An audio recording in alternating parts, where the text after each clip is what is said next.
Hi everybody, welcome back. Today we're going to share something a little bit different than we've done in the past. These last couple of months have been really interesting. I know that Edie has talked a couple of times about them and everything that we've gone through, and how the store shelves have been empty, and just getting things that we use every day, just normal everyday things that you never thought there would be a shortage of, has been difficult in some places. Toilet paper was one example, how we really, that was really going out. I mean, the shelves were depleted. There was no toilet paper anywhere. I've heard some horrible stories about people being actually attacked in stores, or being tricked into stores to looking away so someone could steal the things out of their cart.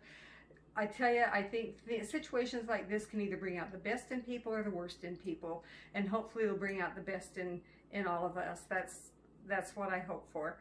I read an interesting article the other day, and it talked about this and about the pandemic and everything that's going on, and what have we learned from this? What would we do differently now? What do we want to do now to prepare for if this happens again? Because experts are saying that we may have another wave of this later in the year, and who knows if that's really going to happen, but we just need to be prepared.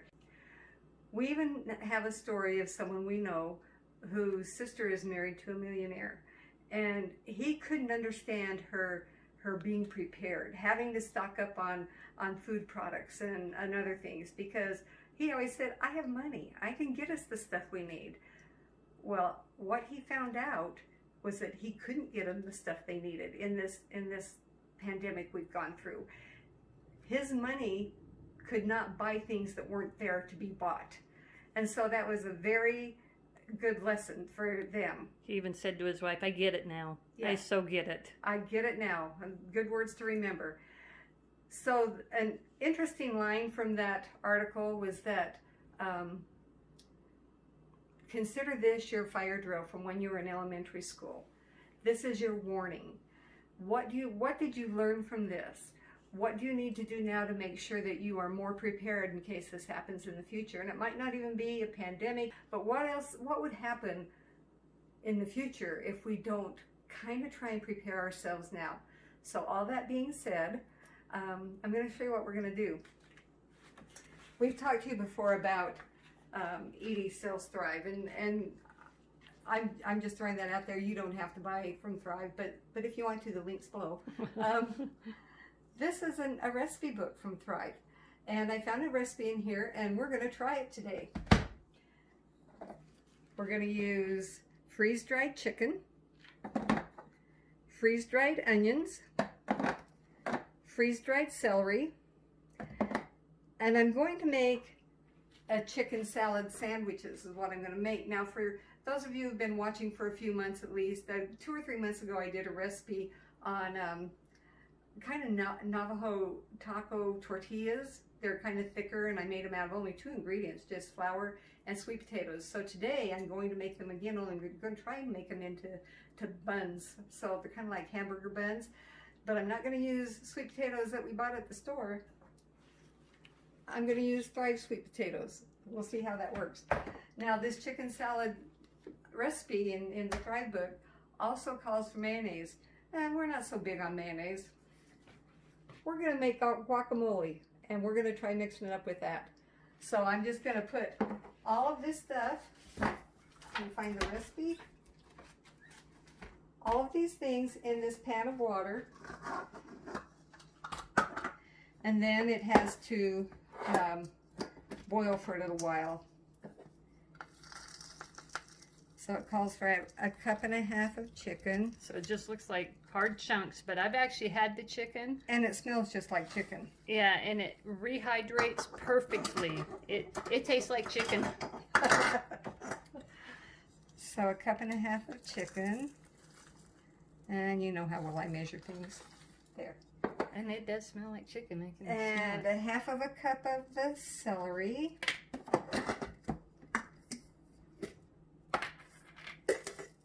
First we'll take out this little thing.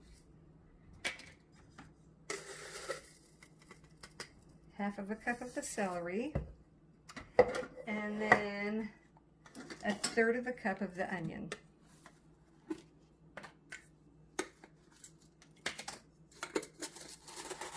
Oh, it's smelling all spicy, like And that celery smells oniony, yep. and onions.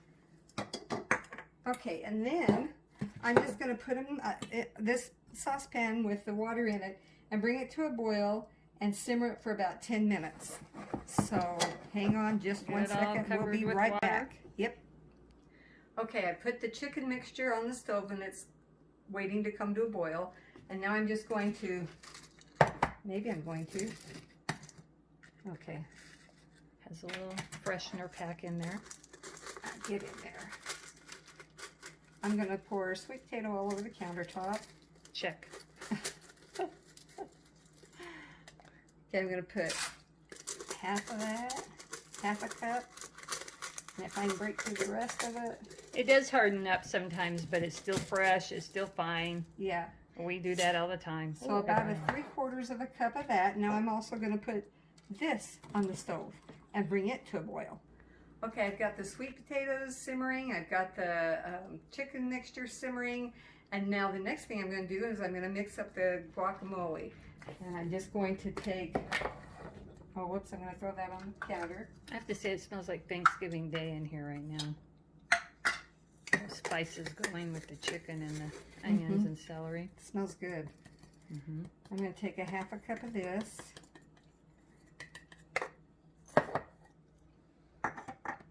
I'm going to mix it with just about a 1/4 cup of water. And we just stir it. I also have to say, we have tried the guacamole. It is really good. It has a Yeah. nice spice to it. But I have to tell you, if you're looking for it, right now it's gone. So we want to get some more ourselves. Okay, we stirred that all up and we're just going to let it sit for a few minutes as well. And then the next step will be putting all this together. All right, we'll be back in a sec. I just pulled the chicken and celery and onion mixture off of the stove and I just wanted you to see what it looks like. Looks like chicken, onions, And celery. And boy, does it smell good. It smells just like chicken, onions, and celery. And the guacamole made up really nice. It looks like guacamole. Oh yeah.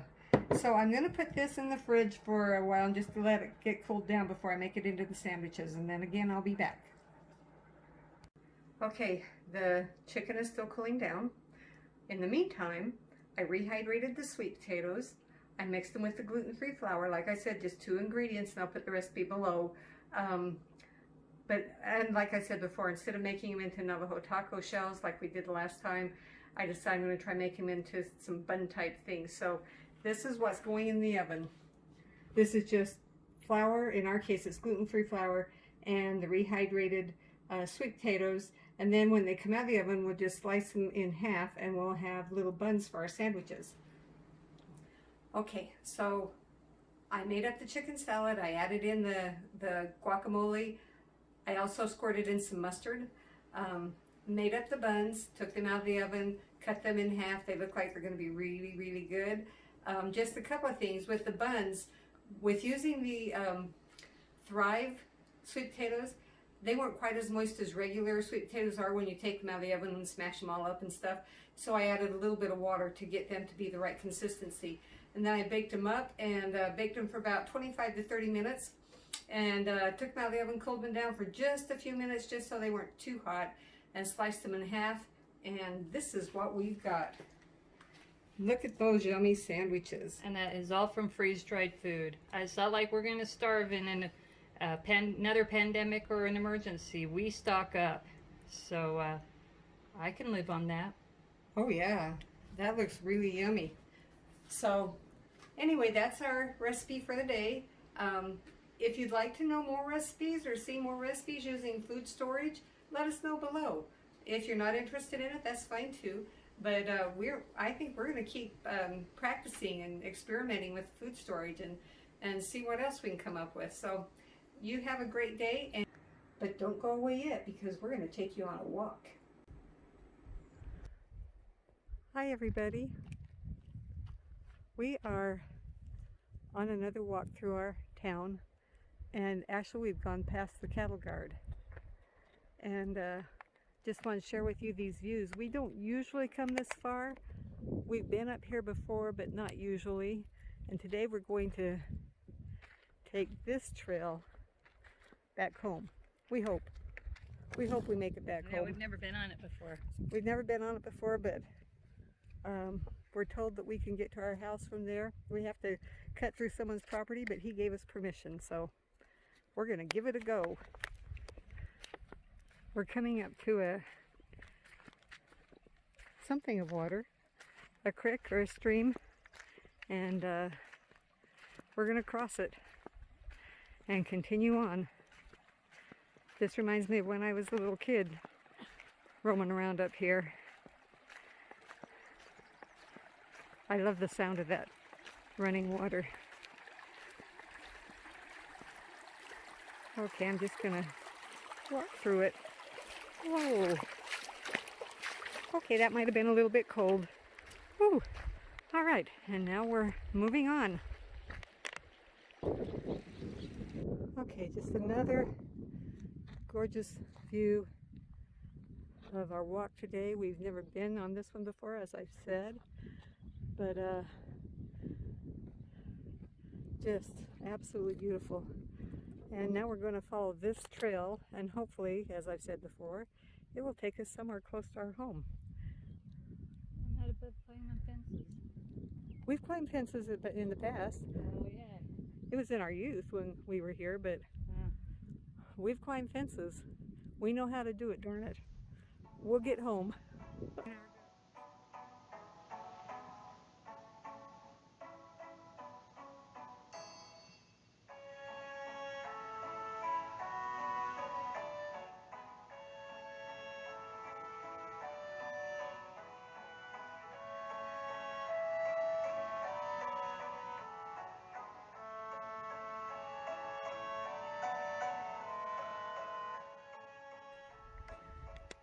See that gate up there? We just climbed it. We're hoping this is our friend's property who said we could do this. Because the sign said no trespassing. If it's not our friend's property, we may be in trouble. Yeah. We've been known to do some really stupid things on our adventures, so just put that up, this up there with it, that you know, you only live once, and I don't let age or, well, I do let some things stop me. I mean, there is a limit as to how brave I am. I'm not going to be completely an idiot, but still, age isn't going to stop me. Two old ladies just climbed that gate, Mm-hmm. and we survived to tell about it. Okay, hopefully we can find our way home from here. I can see where the valley is, and so once I get closer, I'll find my house. I just got to get out of here. And just hopefully there aren't too many more gates to cross. We need one of those signs that says you are here and here's your house. Anyway, we'll let you know if we make it. Okay, we're finding our way back home. Our house is down there somewhere. And we're headed that way. So we didn't get too lost. Well, we didn't get lost at all. We just weren't sure where we were. Is that being lost? Not sure. Anyway, we are headed back home. So that concludes our our adventures for today. And